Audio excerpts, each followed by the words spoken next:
Le silence qui précède l'irréparable n'est jamais un vrai silence. Il est fait de respirations coupées, de regards qui se croisent trop vite, de gestes suspendus. À cet instant précis, sur cette zone encore marquée par la panique et l'odeur de la poudre, personne ne sait encore que l'erreur vient d'être commise. Une erreur lourde, irréversible, dont les conséquences vont se propager comme une onde de choc dans tout le Mistral. Ariane et Idriss Salem surgissent sur les lieux avec cette urgence qui ne laisse aucune place au doute. Les armes sont braquées, les voix claquent. Devant eux, Stanislas Domon tient encore son arme, le regard dur, le corps tendu, comme figé dans une scène qu'il n'a pas choisie. Idriss ne tergiverse pas. Il n'écoute ni l'air stupéfait de Luna, ni le souffle court de Martin. Il agit, trop vite. Baissez votre arme, maintenant. La voix est ferme, autoritaire. En quelques secondes à peine, Stanislas se retrouve plaqué, menotté, réduit à un statut qu'il n'a jamais porté, celui de suspect. Celui du coupable désigné. Le métal froid des menottes se referme sur ses poignets comme une sentence anticipée. Autour, le monde semble ralentir. Luna sent son cœur cogner contre sa poitrine. Martin, encore secoué par ce qu'il vient de vivre, regarde la scène sans comprendre comment elle a pu déraper à ce point. Dans les yeux de Stanislas, il n'y a ni panique ni fuite. Seulement une colère sourde, contenue, presque digne. Une colère qui n'est moins de l'humiliation que de l'injustice. C'est Luna qui réagit la première. Sa voix tremble, mais elle tient bon. Elle sait, elle est sûre. L'homme qu'il cherche n'est pas celui qu'Idriss vient d'arrêter. Martin, encore pâle, appuie ses paroles. Ce n'était pas Stanislas. Le tireur était un autre homme. Habillé de noir, des baskets oranges. Et surtout, il s'est enfui. Ariane observe Idriss. Un battement de cils en trop. Un doute. Puis la réalité s'impose, brutale. L'erreur est là, flagrante, impossible à nier. Les menottes sont retirées. Stanislas est libéré, mais le mal est fait. Il n'y a pas de retour en arrière possible quand une accusation a été posée, même brièvement. Le regard qu'Idriss pose sur lui, à cet instant, n'est plus celui d'un policier sûr de lui. C'est celui d'un homme qui comprend qu'il a laissé quelque chose de personnel brouiller son jugement. Stanislas ne dit rien. Il se contente de remettre son arme dans son holster, lentement. Trop lentement, peut-être, comme pour marquer chaque seconde de ce qu'il vient de subir. Il tourne le dos sans chercher à provoquer. Mais le silence qu'il laisse derrière lui est plus violent que n'importe quelle insulte. Quelques heures plus tard, l'atmosphère est tout autre au commissariat. Les murs semblent plus étroits, l'air plus lourd. Patrick Nebout a convoqué tout le monde. Stanislas, Ariane, Idriss. L'heure n'est pas au cri, mais à cette colère froide qui fait plus de dégâts qu'un éclat de voix. Patrick n'élève pas le ton. Il n'en a pas besoin. Chaque mot tombe avec précision. Chaque phrase rappelle ce que signifie être policier, le doute permanent, la vérification, la responsabilité. Idriss écoute, les mâchoires serrées. Il sait qu'il a fauté. Il sait aussi que ce n'est pas seulement une erreur de procédure. C'est une erreur humaine, une projection, un soupçon nourri bien avant les faits. Quand Patrick lui demande d'expliquer, Idriss ne se dérobe pas. Il reconnaît, il admet qu'il avait Stanislas, dans le collimateur. Il admet aussi que cette information ne venait pas de nulle part. Le nom du Hubert Joseph surgit alors, presque naturellement. C'est lui qui savait, lui qui avait évoqué la possibilité, lui qui avait laissé entendre, sans jamais l'affirmer clairement, que Stanislas pouvait être dangereux. Ce détail, à peine perceptible sur le moment, commence déjà à fissurer quelque chose. Pendant que la tension professionnelle atteint son paroxysme, ailleurs, d'autres trajectoires se dessinent. Plus discrètes, mais tout aussi révélatrices. Steve, lui, a fait un choix. Un vrai. Il pousse la porte du laboratoire, un mélange de nervosité et de détermination dans le regard. Charlotte Dubois est là, concentrée, absorbée par son travail. Steve la remercie. Pour tout, pour ce qu'elle lui a appris, pour ce qu'elle lui a donné envie de devenir. Il lui annonce qu'il s'est inscrit au concours de la police technique et scientifique. Un pas énorme pour lui. Un engagement. Il cherche dans le regard de Charlotte une reconnaissance, peut-être même un encouragement. Alors il ose. Il demande s'il pourrait être son stagiaire. La réponse est immédiate, froide, tranchante. Charlotte ne fait pas d'exception. Elle n'est pas patiente, elle n'aime pas se répéter. Ce n'est pas personnel, dit-elle. Mais c'est définitif. Steve accuse le coup. Il sourit par politesse, mais à l'intérieur, quelque chose se fissure. Pas sa vocation, sa confiance. Ce refus résonne encore lorsqu'il retrouve Morgane. Il lui raconte tout, la déception, l'incompréhension. Morgane connaît Charlotte, ou plutôt elle croit la connaître. Une solitaire, fermée, difficile à approcher. Elle accepte malgré tout de parler de Steve, mais le prévient, Charlotte ne cède jamais. Jamais. Dans un autre coin du Mistral, Apolline tente, elle aussi, de contourner l'épreuve. Elle annonce à Léa Nebou qu'elle n'ira pas au groupe de parole. Elle a essayé seule. Un kit commandé, désespoir vite retombé. Léa écoute, sans juger. Elle sait que la fuite est parfois plus confortable que l'affrontement. Mais elle insiste doucement. Le pavillon des fleurs, des femmes, des histoires semblables, des solutions possibles. Apolline ne répond pas vraiment. Elle esquive, comme on esquive une peur qu'on ne sait pas encore nommer. Pendant ce temps, au commissariat, l'enquête avance. Ou du moins, elle croit avancer. Une perquisition est lancée. Le suspect principal, Nino Dutertre, reste introuvable. L'absence devient inquiétante. Puis l'information tombe, brutale, sans préavis. Nino a été retrouvé pendu. Le choc est immédiat. La pièce se fige. Un suspect clé qui disparaît ainsi, au moment précis où la pression se resserrait autour de lui, ce n'est jamais anodin. Le suicide paraît trop simple, trop pratique, une solution parfaite pour quelqu'un qui veut fermer définitivement une bouche. Ariane est la première à se rendre auprès de Martin. Elle lui montre la photo, lui demande s'il reconnaît cet homme. Martin regarde longtemps, trop longtemps, il ne sait pas, il n'est pas sûr, mais ce qu'il comprend, c'est autre chose. Celui qui le traquait est mort. Ou du moins, celui qu'on lui présente comme tel. Un faux soulagement tente de s'installer, mais il ne dure pas. Car alors que Martin s'apprête à quitter la pièce, une voix résonne derrière lui. Une voix qu'il connaît, une voix qu'il n'a jamais oubliée. Une voix qui, instantanément, fait remonter la peur, la vraie, celle qui paralyse le corps avant même que l'esprit ne comprenne. Il se retourne lentement, son regard croise celui d'Hubert Joseph. Et tout s'éclaire. La voix du tueur, c'était la sienne. Le monde vacille autour de Martin. Son souffle se bloque. Il comprend. Trop tard, peut-être. Hubert le fixe, longuement. Et dans ce regard, il n'y a plus de doute. Plus de masque. Il sait que Martin sait. À cet instant précis, Martin cesse d'être un témoin. Il devient une cible. Le temps semble se contracter autour de Martin. Il n'y a plus de bruit distinct, plus de conversation reconnaissable, seulement cette sensation étrange d'être enfermé dans sa propre tête. La voix d'Hubert Joseph continue de résonner, encore et encore, comme une bande qui se répète malgré lui. Chaque syllabe ravive le souvenir précis de cette nuit, de la peur brute, animale, quand il avait compris qu'on voulait le faire taire définitivement. Cette voix-là, il ne l'a jamais confondue. Il l'a simplement enfouie, par instinct de survie. Hubert, lui, perçoit immédiatement le changement. Il n'a pas besoin d'un aveu, ni même d'un regard appuyé.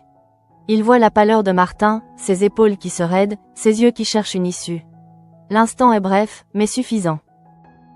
Un fil invisible vient de se tendre entre eux, chargé d'une menace silencieuse. Hubert comprend qu'il est démasqué. Et à partir de cet instant, l'enquête n'est plus une simple affaire criminelle, elle devient un duel. Martin tente de se reprendre. Il sait que la panique est un luxe qu'il ne peut pas se permettre. Pas ici, pas maintenant. Il force son visage à retrouver une neutralité fragile, baisse les yeux, feint une fatigue extrême. Il s'accroche à cette stratégie de façade comme à une bouée, conscient que le moindre faux pas pourrait le condamner. Mais au fond de lui, la certitude est déjà installée, le vrai tueur est à quelques mètres. Et il le regarde. Dans les couloirs du commissariat, l'atmosphère est devenue étrange, presque irréelle. Les policiers vont et viennent, continuent leur routine, sans se douter que le danger est au cœur même de leur hiérarchie. Idriss Salem, lui, n'arrive plus à se concentrer. Depuis l'erreur commise avec Stanislas, quelque chose s'est fissuré dans ses certitudes. Il repense aux paroles d'Hubert, à cette façon qu'il avait de toujours orienter subtilement les hypothèses, de savoir avant les autres, d'anticiper chaque mouvement. Ce détail, qu'il aurait balayé quelques heures plus tôt, commence à le ronger. Idriss se demande s'il n'a pas été manipulé dès le départ. S'il n'a pas servi, sans le vouloir, à détourner les soupçons. Le fait que Nino Dutertre ait été retrouvé pendu au moment précis où la pression montait devient soudainement trop commode. Une solution parfaite pour clore une piste devenue dangereuse. Pendant ce temps, Stanislas Daumont tente de reprendre pied. L'humiliation de son arrestation ne l'a pas quitté. Elle s'est imprimée dans ses gestes, dans cette retenue nouvelle qu'il adopte face aux autres. Il ne cherche pas la confrontation. Pas encore. Mais intérieurement, il bouillonne. Être suspecté, menotté, jugé en quelques secondes, a réveillé en lui une colère froide, méthodique. Il sait que l'erreur ne vient pas seulement d'Idriss. Quelqu'un a nourri ce soupçon. Quelqu'un a tiré les ficelles. Cette conviction rejoint, sans qu'il le sache encore, les doutes naissants d'Idriss. Dans un autre registre, plus feutré mais tout aussi révélateur, Steve continue de digérer le refus de Charlotte Dubois. Il repasse la scène dans sa tête, cherchant ce qu'il aurait pu dire autrement, ce qu'il aurait pu taire. Il se sent rejeté, non pas personnellement, mais symboliquement. Comme si sa place n'était pas légitime dans cet univers qu'il admire pourtant tant. Morgan tente de le rassurer, mais ses mots manquent de conviction. Elle sait que Charlotte ne fonctionne pas à l'affect, et que forcer les choses pourrait se retourner contre lui. Ce refus agit comme un miroir cruel. Steve comprend que vouloir servir la justice ne suffit pas toujours. Il faut aussi être accepté par ceux qui en sont déjà les gardiens. Et cette porte-là vient de se refermer brutalement. Au même moment, Apolline se débat avec ses propres démons. Les paroles de Léa Nebou continuent de la hanter. Le groupe de parole, le pavillon des fleurs, l'idée de se confronter à d'autres femmes, à leurs récits, à leurs victoires comme à leurs échecs. Tout cela l'effraie profondément. Elle préférerait croire que les solutions peuvent venir seules, sans regard extérieur, sans aveu public de sa fragilité. Mais au fond, elle sent bien que cette solitude qu'elle s'impose commence à peser. Revenons au commissariat, où la tension monte d'un cran supplémentaire. Patrick Nebou reçoit les premiers éléments concernant la mort de Nino Dutertre.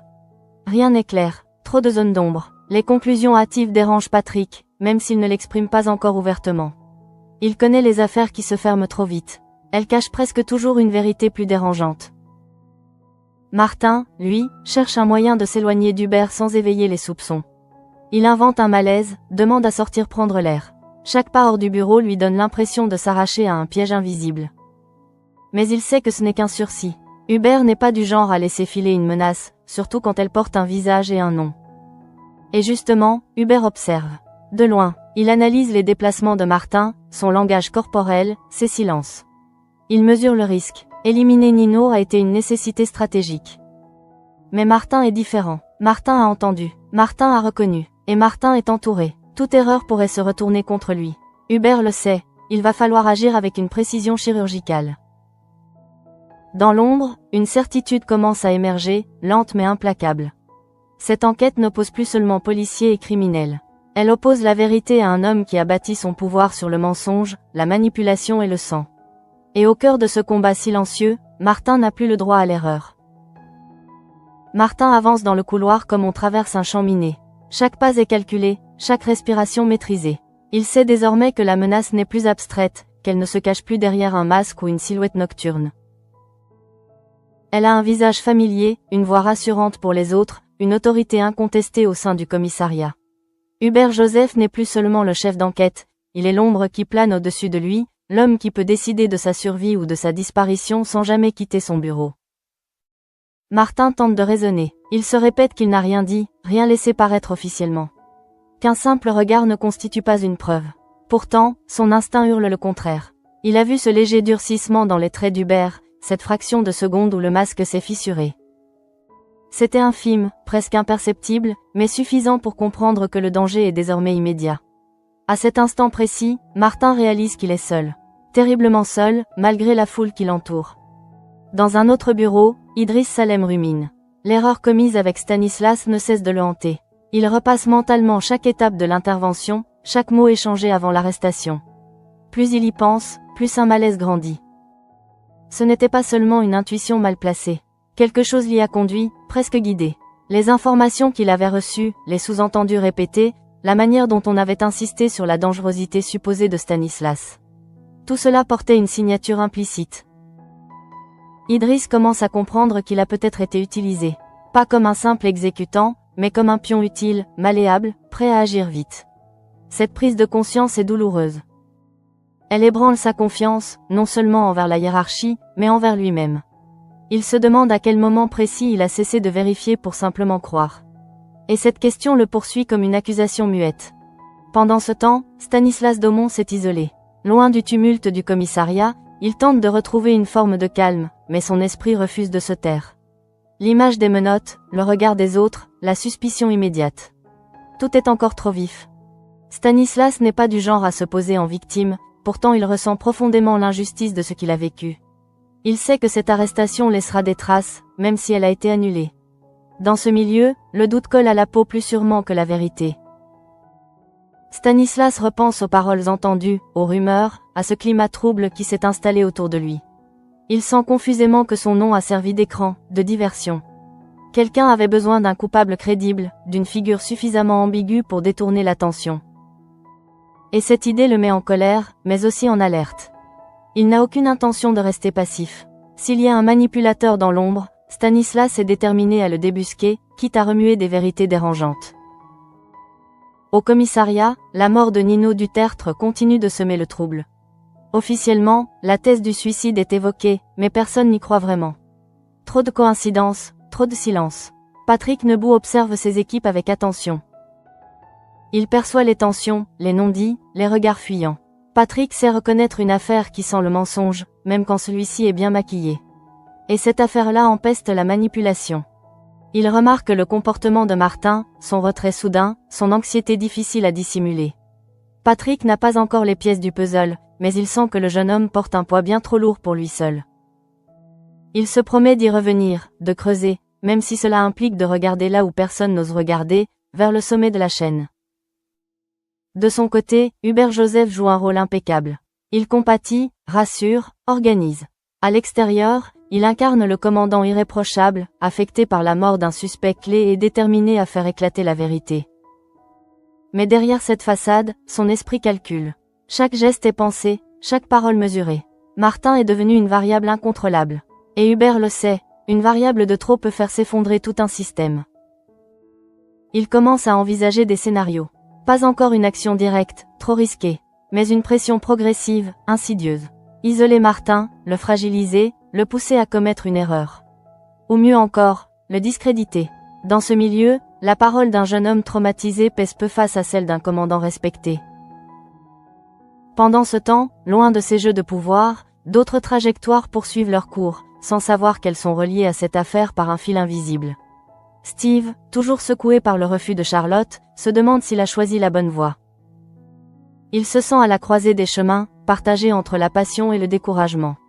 Ce doute, bien que personnel, résonne étrangement avec celui qui traverse le commissariat, celui de la confiance brisée. Et Apolline, de son côté, se retrouve face à un choix qu'elle ne peut plus repousser indéfiniment. Continuer à fuir ou accepter de se confronter à sa vulnérabilité. Sans le savoir, chacun d'eux est engagé dans un combat intime, parallèle à celui qui se joue entre Martin et Hubert. À la fin de cette journée lourde, une certitude s'impose, le danger n'est pas passé. Il vient simplement de changer de forme. Et dans l'ombre du commissariat, la vérité commence lentement à se retourner contre celui qui pensait la contrôler. La nuit tombe sur le Mistral avec une lenteur trompeuse, comme si elle cherchait à masquer ce qui se trame derrière les murs du commissariat. À l'intérieur, Martin n'arrive pas à se débarrasser de cette sensation d'étouffement. Ce n'est pas seulement la peur d'être en danger qui le ronge, mais l'impossibilité de parler. Il comprend que la vérité qu'il détient est explosive, et que la moindre tentative de la formuler pourrait se retourner contre lui. Comment accuser un commandant respecté sans preuve tangible? Comment se faire entendre quand celui qu'on désigne incarne l'autorité elle-même? Martin s'isole davantage, persuadé que chaque regard posé sur lui peut être un piège.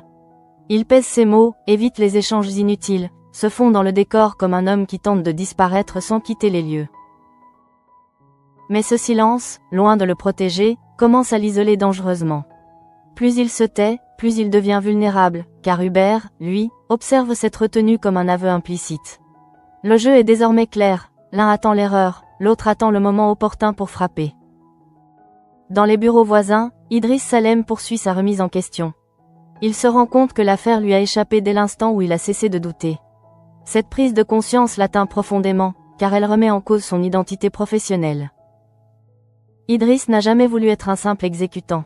Pourtant, en menottant Stanislas sans vérifier, il a obéi à une intuition façonnée par d'autres.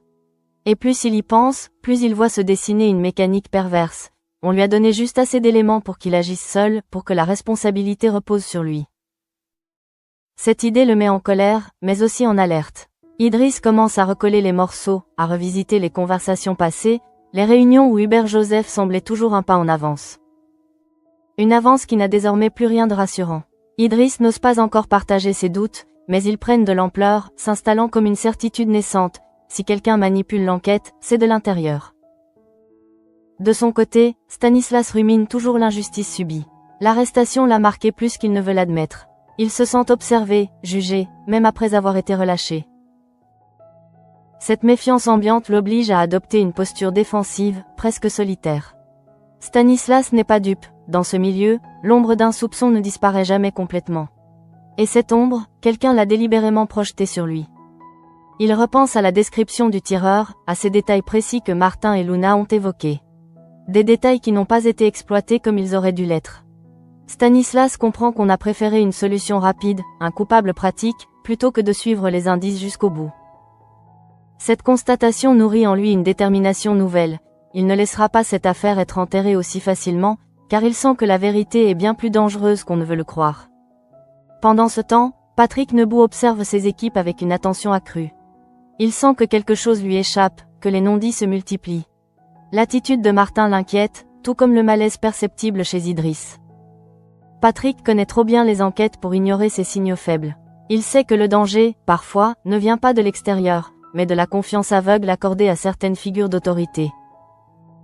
Patrick commence à se demander s'il n'a pas laissé trop de latitude à Hubert, trop de contrôle sur le déroulement de l'enquête. Cette pensée le dérange profondément, car elle implique une remise en cause de ses propres choix. Mais Patrick est lucide, protéger l'institution ne doit jamais passer avant la vérité. Et s'il doit creuser là où ça fait mal, il le fera, même si cela ébranle l'équilibre fragile du commissariat. Hubert, lui, continue de tisser sa toile avec une habileté glaçante. Il multiplie les réunions, les points d'étape, donnant l'impression de transparence totale. Mais chaque échange est soigneusement orienté, chaque hypothèse guidée vers une impasse. Il s'efforce de maintenir Martin sous pression constante, sans jamais l'attaquer frontalement. Une remarque anodine ici, un regard appuyé là, suffisamment pour rappeler qui détient le pouvoir. Martin ressent cette pression comme une chape invisible. Il comprend que le temps joue contre lui. Plus l'enquête avance officiellement, plus ses chances de révéler la vérité s'amenuisent. Il lui faudrait un allié, quelqu'un à qui parler sans risquer sa vie. Mais la peur le retient, car il sait que la moindre indiscrétion pourrait être fatale. Le commandant n'est pas seulement un supérieur hiérarchique, il est un homme prêt à tuer pour préserver son secret. À la fin de cette journée, le commissariat semble plongé dans une accalmie trompeuse. Les dossiers se ferment, les lumières s'éteignent, mais la tension demeure, prête à exploser. Martin quitte les lieux avec la certitude glaçante que le pire est encore à venir. Car tant que Hubert se sentira menacé, il ne reculera devant rien. Et cette fois, la cible n'est plus une hypothèse abstraite, c'est un homme bien réel, isolé, pris au piège au cœur même de ceux censés le protéger. La nuit n'a apporté aucun apaisement. Elle a seulement déplacé la peur, l'a rendue plus sourde, plus lourde. Martin n'a presque pas dormi.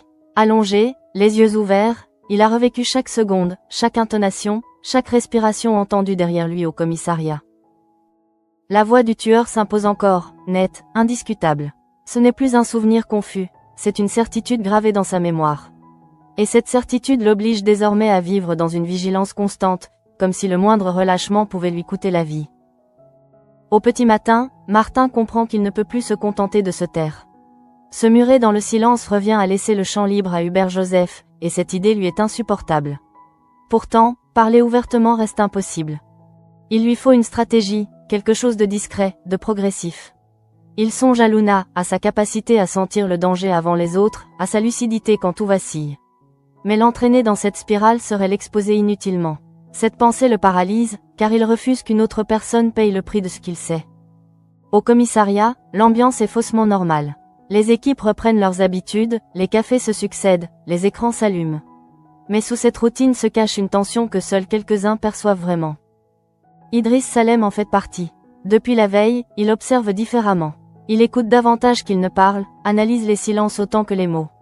Chaque intervention d'Hubert lui semble désormais calculée, chaque décision trop bien huilée pour être innocente. Idriss repense sans cesse à Nino Dutertre. À ce corps retrouvé pendu, au timing parfait. Plus il y réfléchit, plus l'hypothèse du suicide lui paraît fragile. Nino savait trop de choses. Il était la clé, celle qui aurait pu faire tomber toute la construction patiemment élaborée par le commandant. Sa mort ressemble à une conclusion forcée, presque imposée.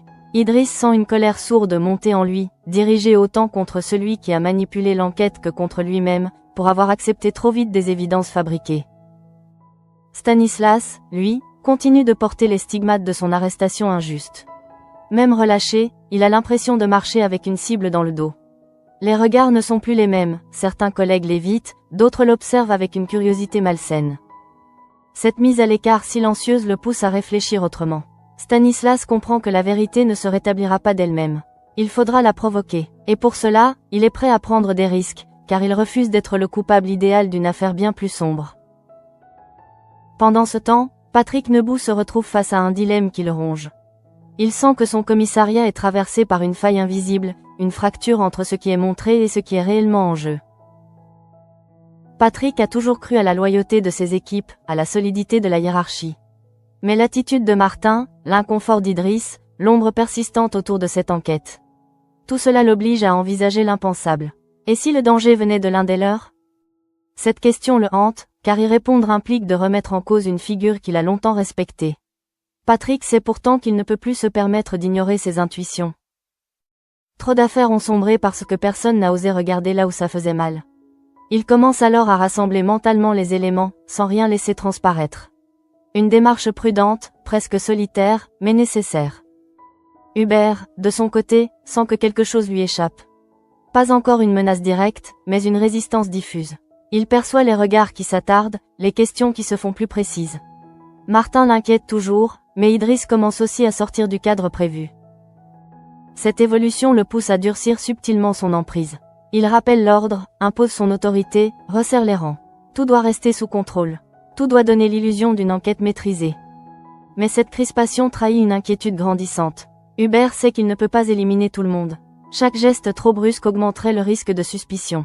Il doit donc avancer avec une précision extrême, en attendant que Martin fasse le faux pas décisif ou se retrouve suffisamment isolé pour être discrédité sans éclat. Martin, quant à lui, sent le piège se refermer lentement. Il comprend que le temps n'est plus son allié. Chaque jour qui passe renforce la position d'Hubert, solidifie le récit officiel. Pourtant, au fond de lui, une détermination nouvelle émerge. Il refuse de finir comme Nino, réduit au silence par une mise en scène parfaite. Cette peur, il la transforme peu à peu en lucidité. S'il doit tomber, ce ne sera pas sans avoir tenté de faire éclater la vérité. À mesure que les heures s'écoulent, une évidence s'impose. L'affaire a dépassé le cadre d'une enquête criminelle.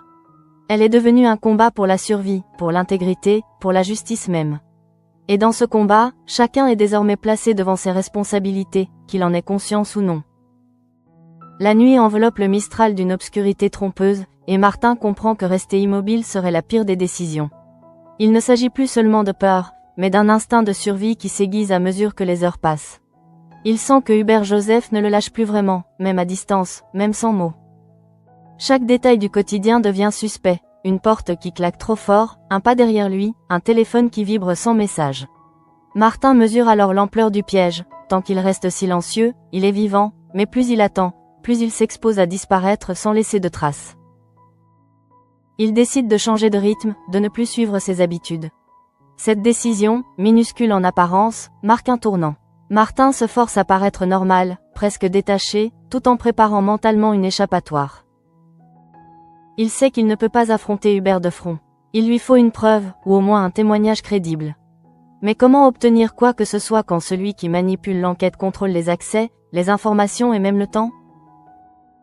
Au commissariat, Idriss Salem ressent lui aussi cette tension sourde. Il n'a encore parlé à personne de ses soupçons, mais ils prennent de plus en plus de place. Il observe Hubert différemment, décèle dans ses silences une rigidité nouvelle, une vigilance excessive. Idriss comprend qu'il a franchi un seuil intérieur, il ne peut plus faire semblant de croire aveuglément. Cette lucidité nouvelle l'isole, car elle le place en opposition tacite avec sa hiérarchie. Idriss repense à Martin, à son regard fuyant, à cette angoisse qu'il ne parvient plus à masquer. Une évidence commence à s'imposer, Martin sait quelque chose de grave, de dangereux. Idriss hésite. Approcher Martin pourrait être risqué, autant pour lui que pour le jeune homme. Mais l'inaction serait pire. Il se retrouve face à un dilemme cruel, protéger sa carrière ou protéger la vérité. Pendant ce temps, Patrick Nebout sent que la situation lui échappe de plus en plus. Les signaux d'alerte se multiplient, mais ils restent diffus, difficiles à transformer en certitudes exploitables. Patrick se retrouve dans une position inconfortable, tiraillé entre la loyauté institutionnelle et son intuition de policier aguerri. Il sait qu'un pas de travers pourrait provoquer un séisme interne, mais fermer les yeux serait une faute impardonnable. Patrick observe Martin quitter le commissariat plus tôt que prévu, le visage fermé, les épaules tendues. Ce détail, insignifiant pour les autres, ne lui échappe pas. Il se promet de garder un œil sur lui, sans l'effrayer, sans l'exposer davantage. Patrick comprend que la clé de cette affaire pourrait bien se trouver du côté des victimes potentielles, pas seulement dans les dossiers officiels. Hubert, lui, sent que le contrôle lui glisse légèrement entre les doigts. Rien de visible, rien de concret, mais une résistance diffuse qui l'irrite. Il réalise que Martin ne se comporte plus comme une proie passive. Cette évolution l'oblige à revoir ses plans. Il ne peut pas agir brutalement, pas encore. Trop de regards commencent à se poser sur lui, trop de questions flottent dans l'air. Il lui faut attendre, provoquer une erreur sans jamais se dévoiler. Cette attente est presque plus dangereuse que l'action. Hubert se surprend à calculer chaque scénario, chaque issue possible. Il sait que si Martin parle, même maladroitement, tout peut s'effondrer. Mais il sait aussi que la peur peut réduire un homme au silence plus sûrement que n'importe quelle menace directe. Il mise sur cet équilibre fragile, convaincu que le temps finira par jouer en sa faveur. Martin, de son côté, sent qu'il n'a plus le luxe d'hésiter. Il envisage pour la première fois l'idée de disparaître temporairement, de se mettre à l'abri avant qu'il ne soit trop tard. Cette pensée le terrifie autant qu'elle le rassure. Disparaître, c'est laisser le champ libre à Hubert. Rester, c'est risquer de finir comme Nino. Entre ces deux options, Martin cherche une troisième voie, une faille dans le système. À mesure que la nuit avance, une certitude s'impose, l'affrontement est inévitable. Il ne sera peut-être pas immédiat, ni spectaculaire, mais il est déjà engagé. Chaque regard, chaque silence, chaque décision anodine devient une pièce d'un jeu mortel. Et dans ce jeu, Martin n'est plus seulement une victime potentielle, il est aussi celui qui détient la vérité capable de faire tomber un commandant. Le Mistral, paisible en apparence, ignore encore que ses nuits sont désormais hantées par une menace invisible, tapie au cœur même de ceux censés le protéger. Et cette menace, plus que jamais, s'apprête à frapper là où on l'attend le moins. Le jour se lève sur le Mistral avec une clarté trompeuse, comme si la lumière elle-même cherchait à effacer les ombres de la veille. Pour Martin, pourtant, rien ne s'éclaircit. La nuit n'a pas dissipé la menace, elle l'a rendue plus nette, plus concrète. Il se réveille avec cette certitude implacable, il est observé. Pas en permanence, pas de façon visible, mais suffisamment pour qu'il comprenne qu'il n'a plus droit à l'erreur. Le danger n'est plus une hypothèse, c'est une présence. Lorsqu'il remet les pieds au commissariat, Martin sent immédiatement le poids de l'atmosphère. Les regards sont normaux, les échanges banals, mais tout lui paraît artificiel. Chaque sourire lui semble forcé, chaque parole potentiellement piégée. Et au milieu de cette normalité factice, Hubert Joseph circule avec l'assurance tranquille de celui qui pense encore maîtriser la situation. Il salue, donne des directives, plaisante même brièvement. Mais son regard, quand il croise celui de Martin, est différent. Plus appuyé, plus froid. Martin comprend que le message est clair, Hubert sait qu'il est identifié, même sans accusation formelle. Ce face-à-face silencieux est peut-être le moment le plus dangereux de tous. Aucun mot n'est échangé, pourtant tout se joue là, dans cet instant suspendu où chacun jauge l'autre. Hubert cherche à mesurer jusqu'où Martin est prêt à aller. Martin, lui, tente de déterminer combien de temps il lui reste. À quelques mètres de là, Idriss Salem observe la scène de loin.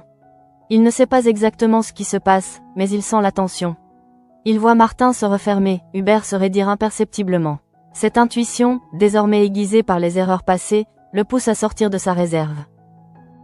Idriss comprend qu'il est temps de choisir. Continuer à se taire, c'est accepter d'avoir été manipulé jusqu'au bout. Parler, c'est risquer de tout perdre. Mais l'idée de laisser un innocent en danger lui est devenue insupportable. Idriss commence alors à poser des questions, prudemment, sans accusation directe. Il revient sur la chronologie, sur certains détails de l'enquête, sur la mort de Nino Dutertre. Ces questions sont légitimes, presque anodines, mais elles dérangent. Hubert le sent immédiatement. Le commandant répond avec calme, mais une nervosité nouvelle affleure. Il comprend que le cercle se resserre, lentement mais sûrement. Pendant ce temps, Patrick Nebout prend une décision intérieure qui va tout changer. Il ne dispose pas encore de preuves, mais il ne peut plus ignorer les signaux. L'attitude de Martin, le malaise d'Idriss, les incohérences autour de Nino, tout converge vers une même conclusion inquiétante. Patrick décide alors de ne plus se contenter d'observer. Il choisit de garder ses distances avec Hubert, de vérifier certaines informations en dehors des circuits habituels. Une démarche discrète, mais lourde de sens. Martin sent ce léger déplacement d'équilibre. Ce n'est pas encore une protection, mais c'est une fissure dans l'emprise d'Hubert. Pour la première fois depuis longtemps, il se permet d'espérer. Pas une victoire, pas même une sécurité immédiate, mais la possibilité de ne plus être seul face au danger. Cette prise de conscience lui donne juste assez de force pour tenir, pour ne pas céder à la panique. Hubert, lui, comprend qu'il a perdu l'avantage absolu. Rien n'est encore révélé, mais le doute s'est insinué là où il se croyait intouchable. Il réalise que Martin n'est plus seulement une menace isolée, il est devenu le point de convergence de soupçons grandissants. Cette évolution le met en rage, mais il sait que la précipitation serait fatale. Il se replie alors sur une stratégie plus prudente, cherchant à gagner du temps, à semer encore la confusion. La tension atteint son paroxysme dans un silence presque irréel. Chacun joue son rôle, chacun avance masqué. Martin sait qu'il est toujours en danger, mais il sait aussi que son secret n'est plus entièrement enfoui. Idriss a franchi une ligne invisible. Patrick a ouvert les yeux. Et Hubert, pour la première fois, n'est plus totalement maître du jeu. L'épisode se referme sur cette impression glaçante. Rien n'est résolu, mais tout a basculé. Le vrai tueur est identifié par sa victime, l'enquête est contaminée de l'intérieur, et un jeune homme se retrouve au cœur d'un engrenage mortel. La question n'est plus de savoir si la vérité éclatera, mais combien de temps Martin pourra encore sauver sa peau face à un homme prêt à tout pour préserver son secret.